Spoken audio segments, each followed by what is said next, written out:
Welcome back to the adventure stage. We've kindly been given this area by MCN to welcome travellers who've been on various trips on various bikes to various places. Next up we've got Ollie and Paul, who got in touch with me recently to say, hey, we've just ridden two 125cc Sinnis's to Mongolia and back. So can we come and tell people about it? I thought, well, that sounds a very interesting trip. So I'd like to welcome to the stage Paul and Ollie, if you want to grab a mic. And also one of their fine machines here. We're just having slight technical issues with the photos, but they will hopefully be on soon, so apologies for that. Guys, I mean, first and foremost, where did the idea to take part in the Mongol, is it the Mongol or Mongolia? Mongol Rally. Where did that idea come from? A couple of years, I've been riding bikes for... Sorry, can you hear me now? Is that better? Thank you, cool. Yay, at the back, wonderful. I've been riding bikes now for about 15, 16 years, and I went to Alaska many years ago, came back and decided to look for something more. I'm sure most of you here have watched like the long way round and stuff like that. It inspired a lot of what we see today. And like seeing that and watching you and Charlie was like, yeah, I think I'd kind of like to go to Mongolia. Did nothing with it like most people do. Several years later, had a look, found the Mongol Rally. At the time I was in a really crap finance job. Yay! Could only get like 2 weeks off, so again just put the idea to the side. Me and Holly have been together for about 2 years now. We were now working completely different jobs. I mentioned it to Holly in December in 2018. Come January, she'd gone, I've just signed us up for the Mongol Rally. Literally, I had no choice, she'd just done it. So we were going. Were you riding by that point? Did you got a license? I had a CBT, but I didn't have anything else. Hadn't been riding that long. But I loved it, so why not give it a go? Okay, so this is a huge baptism of fire from CBT to Mongolia. Oh yeah, I didn't actually tell Sinnis, who sponsored us with these lovely bikes, that I hadn't passed the test before I asked them to give us some. And I only actually passed about 3 weeks before we set off. It took me a while. So all the talk of planning and 2-year planning periods has gone out the window with you guys? Oh yeah, don't need that much time to plan. Can I bring you guys a bit further out? I feel like you talked away in there. That's better, then people can see you. Okay, so Mongol Rally, if nobody's heard of it, explain what it is, who it's for, and who it's organised by. Basically, the Mongol Rally, you drive from a start point to a finish point. There's a beach park in the middle that you can go to if you want to, and that's about as far as the organisation goes. The only thing you really need to do to enter is to have a small or craft vehicle. So for bikes, less than 125cc, and for cars, less than 1.2 litres. And then you just got to raise as much money as possible for charity. So we raised just over £1,000 for Clients Against Cancer and Cool Earth. Fantastic. And how many people take part in this? How many other bikers are there at the start line? So altogether, 800 people on bikes. There was 4 of us. Just 4. And I was the only woman on the bike this year. And everyone else is just in what, cheap cars? Yeah, mostly pandas. And from what I gather from it is they give you the start point, which is UK somewhere? Czech Republic. Oh, is it Czech Republic, so you get out there first? But we didn't have any way to get there, so we drove. Okay, so they expect you to get to the Czech Republic, they drop a flag, and the idea is to get to Mongolia, and you can do that by any means, really, any route. So tell us the various route options you can go from Czech to Mongolia. So basically it's a case of you start here, you finish here. The official finish line is actually in Ululude in Russia, but they kind of insist you go through Mongolia. Why would you not want to? But most people will go in what they call the middle southern route. You could just go straight up to Russia and straight across, which a lot of people did. If you was restricted on time, you only had 3 weeks to do Mongol Rally. But most people followed the same route we did, which was going through Eastern Europe, down through Hungary, Romania, Bulgaria, into Turkey, across Turkey into Azerbaijan. This is where it sort of splits up a little bit. You could either go to Kazakhstan, you could then either go to Turkmenistan, or you could go down and go into Iran. So that was the 3 choices. We decided to go to Turkmenistan and then follow what we call the Pamir Highway. If any of you have heard of the Pamir Highway? If you haven't heard of it, check it out. It's one of the most beautiful places on earth. Very similar to the Himalayas, but on sort of a slightly smaller scale, which goes through Uzbekistan, Tajikistan and Kyrgyzstan, and it's just pure mountains, off-road heaven. and it's very, very quiet. So if you don't want crowds, you'll love it. That's a fantastic route that you guys. Yeah, we absolutely loved the Pamir Highway. That was probably the highlight of the entire trip. From there, we went up to Kazakhstan, crossing the Altai region in Russia into Mongolia. What sort of distance are we talking about from beginning to end? I think it was between 10 and 11,000 miles we did, just from London all the way up to Ululido. That's quite some distance from a CBT to an 11,000 mile trip. It's a reasonable distance. It's quite a So reasonable then, distance. as soon as I got my license, I just headed off to Cornwall in one day, and then served, and then drove back the next day. So why not? Why not? I mean, where you've got the bikes, you've got the 125s, you start planning, you start thinking about what to take, what not to take, and how did you nail down your final packing list? Well, we wrote a list of what we thought would be useful, then we tried to pack it up the bikes, realised we couldn't, and then took out the things that would be nice but not so useful, mostly clothes. We didn't smell very good by the end. But yeah, lots of rivers washing. So. But that's a huge trip to plan. The visas, the bureaucracy, it's a car now. Carnet de passage? No, thankfully not. If we'd gone for Iran, you'd need a carnet. Every other country did not need it. You just need basically insurance for all of Europe, and a few other countries require insurance, which most of them you can buy at the border or just drive off and ignore them, which we may have done a few times. Yeah, I think what must be exciting though is it's exciting not planning your own trip to Mongolia, but knowing there's 800 other people planning similar routes, different routes. You must all be sharing experiences on things. There must be a forum to sort of pass on information.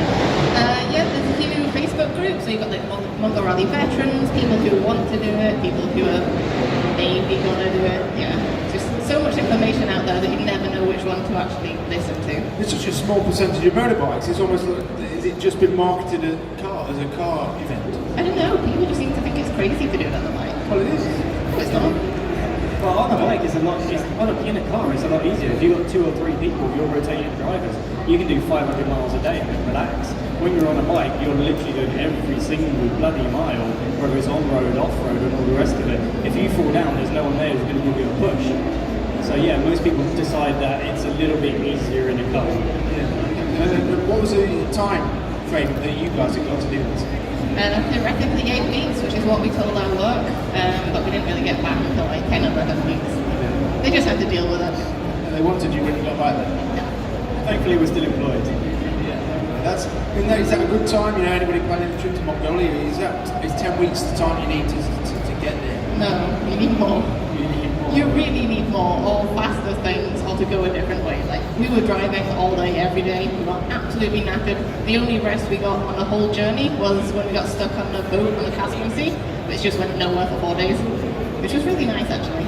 Good chance to rest and sleep. And I'm assuming there's no big single party at the end because everyone's arriving spread over 4, 5, 6 week period. There's a mini party every night, and then there's like 3 big parties.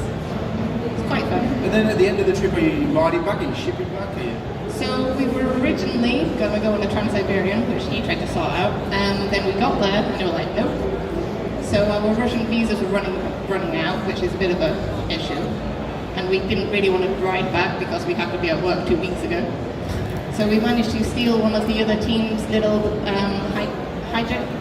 Daihatsu hijack? Yeah, one of them. Managed to dismantle the bikes a bit, shove them both in. Don't know how I managed that. And then just drove back. One of us in the evening would sleep on top of the bikes in the back, and the other one would like curl up on the front seat. It wasn't very comfy. And then we broke down just before we got to Latvia, which was even better as well. So we had to get towed in the van, with the bikes in the van, to the Latvian border just before our visas ran out on the day. And then got the van fixed. And then got the van through the border and found someone to fix it. And the bikes, I mean, Sinnis Terrain, what on earth is this unheard of machine? Indeed. So Sinnis is actually a British brand.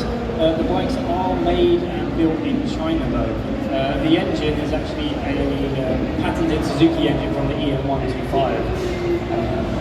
And Sinnis is up and coming. They're bringing out their bigger version this year, 380. It's their first full original bike. And yeah, they seem to be going from strength to strength. If you'd asked me before the trip, you're going to Mongolia on a Sinnis, I'll be like, I don't know what that is. It's going to break.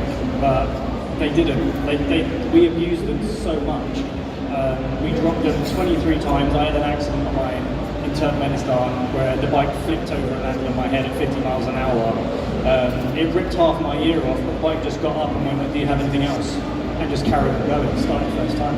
New ear, is it was still quite full ear? Yeah, it's still there. It was hanging on by about a couple of millimetres of skin where the helmet had just pulled it up. The bike landed literally on my head. I was like starfished on the sand. Holly literally had to come along and throw the bike off my head. Couldn't have done that with the GS.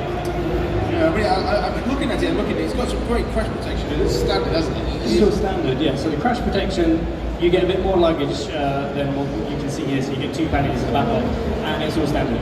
I mean, we're not here to sell Sinnis just because they're not even here. They're not here. It hit us with a shocking retail price of this machine.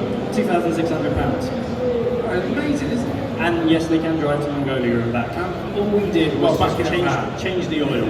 Yeah, we changed the oil a couple of times and just maintained it with the standard toolkit that was under the seat and an adjustable spanner.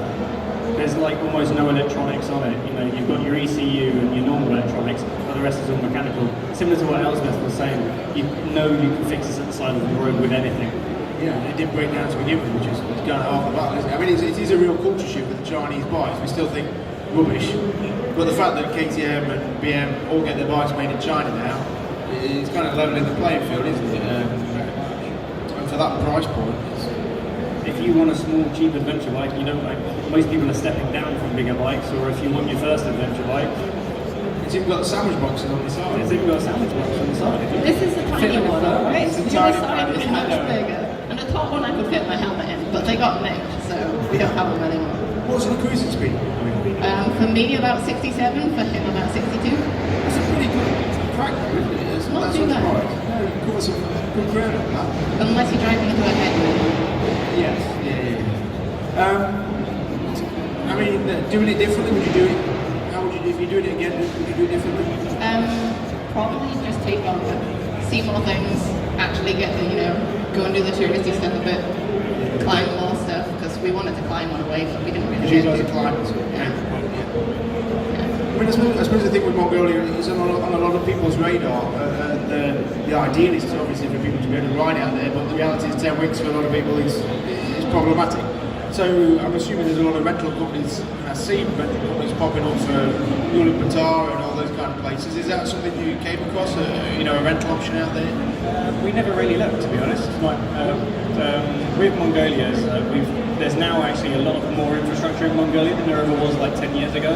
There's now a perfectly tarmac road going right through the middle, and some of the major towns are starting to be joined up by roads as well.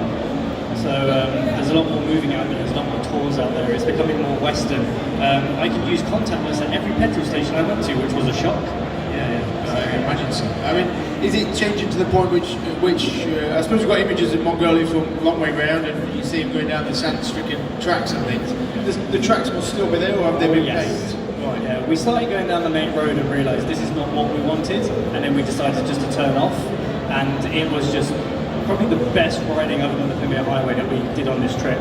You'd spend a whole day riding probably like 25, 30 miles, not very far at all, just sand, gravel, going through old dried up riverbeds, and you'd probably see 2 people the entire day just in their gers, or just the locals on their motorbikes just shepherding their sheep around as well. And it was just peaceful, it was quiet, and it was picturesque of what you wanted your trip to be, just in those few days of being off-roading Mongolia. So you can still do it if you just turn off that main road.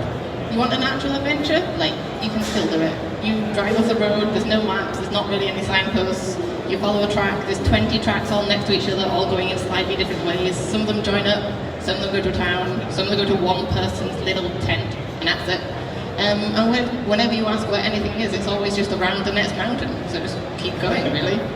It's an easy way to navigate. Like the main tourist attraction that we actually found was like the hot springs. You have to cross an actual river without a bridge to get to their main tourist attraction. It's mental, it's so cool. And I guess it's changing though, as you say, as more tourists come, more infrastructure follows. There is. I mean, what are the locals reacting like when they, obviously 800 people in their cars don't all turn up at the same time in the same village, but they must be aware of this passage through crap bikes and crap cars. Are they welcoming? Are they keen to see you, or a bit sick of it? depends on the people, I guess. Yeah. Mongolia was actually the only country on the whole trip where we had any trouble with people. Someone stole our phone, and then someone tried to mug us, but they didn't, so that was good. And that's just out in the wilderness or towns? It was near towns. It only happened when we camped near the main road. As soon as we set off and along the tracks, like the locals were lovely. They'd look at us and go, they're gonna die, wait for us at a river to make sure we can get across, like offer us help, and it was so nice. Yeah. It's such an amazing thing that it's the adventurers that organise it, isn't it? The Mongol Rally?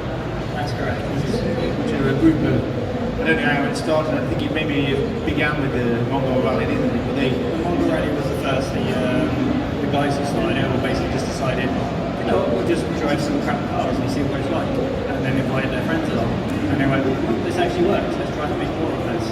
And it's got bigger and bigger every single year. and they've got the rickshaw runs and monkeys in the runs. They seem to be everywhere. In every country they've got some run of some description. They've got something weird and wonderful going on in every run. Was it worth paying for? I know there's a high entry fee. Did you feel, because really all they're giving you is a start point and end point, which we can all get anyway. So did you feel it was worth paying that money? Would you recommend it? If you're short on time and you kind of want to be part of the big camaraderie rally and stuff like that, then great. If that's not for you, then no. If you'd ask me if I'd do it again, no, I've done it now. Yeah, I would go and just do it all by myself. And it's about £600, is that right? £600 for registration for a car. The bikes are a little bit cheaper. Sounds a good business, doesn't it, that? Yeah, it's working out pretty well, I'd say. We need to start up some other rally. We'll talk after. Yeah, we will. You do get help with a little bit of help with planning, so you get a discount with the Visa machine, and the Visa machine just like does all your stuff for you, which is super helpful when you have a full-time job and you're trying to raise all that money for charity. Is it correct that they've stopped people leaving their vehicles in Mongolia? Is that was the... Yes. You now get fined €5,000 if you dump your car in either Mongolia or Russia. And is that fined by the organisation or by the country? By the country. They've obviously got sick of 800 That's dumping their back that's outside. Yeah. It's like a sea of just dead cars everywhere. I can kind of understand that. Anybody got any questions about Mongolia? Oscar? Who wants to go to Mongolia? Interesting trip. Just a quick question. Did you have any problems getting fresh water? I've heard stories earlier of big prices for the Mongolian whites in Mongolia, no problem water. Absolutely no problem whatsoever. Most of the water out there you just drink straight out of a river. No problem. We had life straws in case things were slightly dodgy, but the only time we actually used it was when we got water out of taps because it was just didn't seem quite right. But yeah, the rivers, mountains, whatever, just drink it. Yeah. When you took the Iran route, We was. The problem is at the time of doing the Iran one, if you wanted to go there, you had to apply for your visas well in advance. Plus, you have to have an armed escort for the whole country. Just because we were British, the Americans didn't have it, the Australians didn't have it. No one had it. It was just sort of something that would never come to the British. Whether that's changed a lot, but we heard from a lot of the teams that Iran was one of the most welcoming, friendliest countries on earth, and like, as and when we go back to that part of the world again, we will be going to Iran. It's worth it, by the sounds of it. And would that be the next trip then? You then back out that way? And... We don't know. We keep debating about what trip we want to do next. And being here makes it harder, because hearing everyone else's stories is like, maybe we'll go there instead, or maybe we'll go and do that. I mean, we'll probably get to the end of the year and just make a decision by then. But we just don't know. So yeah, come talk to us and tell us what you think we should go and do next. Because who here wishes they were young and single and childless? Must be a few. No, it's fantastic. I mean, the world has really opened up, hasn't it, for travel and adventure. And I know Elspeth obviously set off on the old bike. Well, not old at the time, but it just shows, you know, a simple bike, not a lot of money, can take you so far. You can take that around the world to Australia, down to Africa. You know, you're starting on a bike that's worth £2,500. It's kind of nothing, isn't it? Really, in the grand scheme of cost outlay for a motorcycle, especially proving reliable. I think that's always a question mark over those sort of bikes. Are they reliable? And it seems like Sinnis are one of the. There are some brands out there that rebadge the Chinese stuff that seems still a little bit off kilter. I shan't name any, but Sinnis seem as though they're on the ball. They're a Brighton-based company, aren't they? They are Brighton-based, yeah. They seem more on the up and up. They listen to their customers. I gave like basically a dissertation on how the bike was and things they could do to improve it, and they've taken it back to the factory, and the next rendition of the bike will have a few changes to it. Yeah, I think the 380 is going to be quite something to look out for. It's well priced, a bit more power. You would say you just want another free one. Would you say no?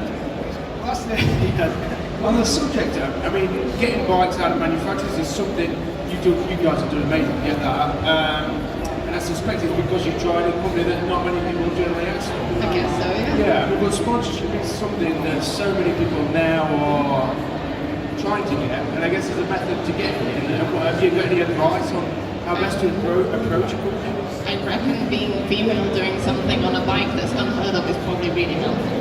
I literally just emailed them and asked, and they said yes. I originally asked for some ex-demo bikes or ones that had been written off and given back to them, and they were like, sure, we'll give you bikes, but we're going to give you these new ones. I was like, alright. And then we originally were going to have to give them back so that they could display them, and then they decided we could keep them. So I use mine every day, like every day to get to work. Still good. Yeah, fair play. I mean, it takes guts for a company. It takes guts for a company to give a bike to somebody to prove it's either good or bad. And I suppose KTM realised, back in the day. Shan't say no more about that. How big is that BMW stand now? That's bigger than not getting into that. Any more questions? Mongolian or anything that these guys might be able to help you with? Have you got a... No, not everyone writes a book. I know most travellers like to flog books at you, but I wonder whether you have somewhere occasionally, your routes, your travels, your experiences. We do have a website and have normal social media stuff. One of the unfortunate things that happened on this trip was when we got to Ulu Day and we put everything into the van, we stayed at one of the organisers for the night. The van was broken into that night and all of our footage and camera equipment was all stolen. So 1 terabyte of video footage, 10,000 photos, all gone. Literally what you see on the screen is all we managed to upload on the trip. So we basically lost everything from it. That's okay, it just means you have to do it again. Yeah, but I'm losing now, so that's not helping. I think it's a great story. It's certainly, I'm sure some of you out there have got kids in their 20s or something like that who are sitting around playing PlayStation or not sure what to do. I think it's a great thing to maybe go home and say, hey, you can listen to people today. I don't know how old you guys are. I'm 26. 26? 33. Oh, wait, you're not really old. I thought you were 20. Back in my day. Back in your day. But I think it's a great thing to go over and tell your kids what you've seen and listened to, that they just got on a bike, made most of that opportunity of freedom that most of us had in our 20s, and just got out there and done it, really. So, thanks for coming, thanks for getting in touch with us. It's been a pleasure. So, round of applause. Thank you very much, really good. From one budget trip to another, next up we've got Ferdinand and Fern, who are going to talk about